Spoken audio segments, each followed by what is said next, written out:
இருக்கிற பிரச்சனையில இது வேறையா? காண்டம்களால் வங்கதேசத்திற்கு புது தலைவலி. வங்கதேசத்தில் மீண்டும் வன்முறை வெடித்துள்ள நிலையில் அதை கட்டுப்படுத்த அரசு செயல்பட்டு வரும் நிலையில் அங்கு புது பிரச்சனை முளைத்துள்ளது. அதாவது வங்கதேசத்தில் தற்போது ஆணுறைகளுக்கு கடும் தட்டுப்பாடு ஏற்பட்டுள்ளதாம். ஏற்கனவே மக்கள் தொகை அதிகமாக இருப்பதால் தற்போது கருத்தடை சாதனமான காண்டம்க்கு தட்டுப்பாடு ஏற்பட்டுள்ளது வங்கதேச ஆட்சியாளர்களை திணறடிக்க வைத்துள்ளது.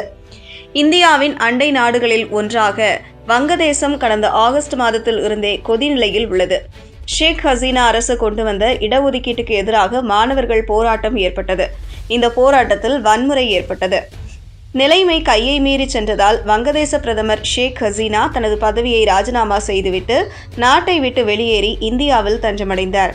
இதையடுத்து அங்கு முகமது யூனுஸ் தலைமையில் இடைக்கால அரசு அமைக்கப்பட்டது. வங்கதேசத்தில் வரும் பிப்ரவரி மாதம் பொதுத் தேர்தல் நடைபெறும் என்று அறிவிக்கப்பட்டுள்ள சூழலில் மீண்டும் அங்கு வன்முறை வெடித்துள்ளது. மாணவர் தலைவர் ஷாரிப் ஒஸ்மான் ஹைதி கொல்லப்பட்டதால் வங்கதேசம் முழுவதும் வன்முறை வெடித்திருக்கிறது.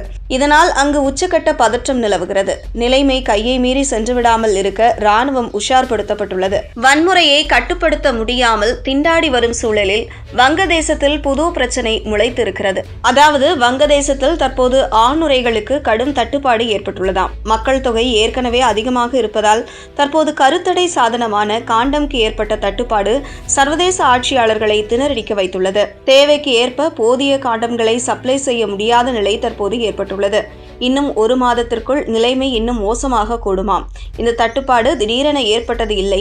கடந்த சில ஆண்டுகளாக ஆணுறைகளுக்கான தட்டுப்பாடு படிப்படியாக அதிகரித்து வந்துள்ளது. நிதி பற்றாக்குறை மற்றும் பணியாளர்கள் தட்டுப்பாட்டால் காண்டம்கள் உற்பத்தி பாதிக்கப்பட்டுள்ளதாகவும் இன்னும் 38 நாட்களில் முற்றிலும் தீர்ந்துவிடும் என்று சர்வதேச ஊடகங்கள் செய்தி வெளியிட்டுள்ளன. சுமார் 15 கோடி மக்கள் தொகை கொண்ட வங்கதேசத்தில் குடும்ப கட்டுப்பாட்டு திட்டம் தீவிரமாக மேற்கொள்ளப்பட்டு வருகிறது.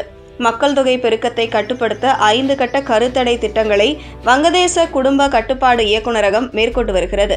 அதாவது ஆணுறைகள், மாத்திரைகள், ஊசி மருந்துகள், காப்பர் டீ உள்ளிட்டவை வழங்கி வருகின்றன.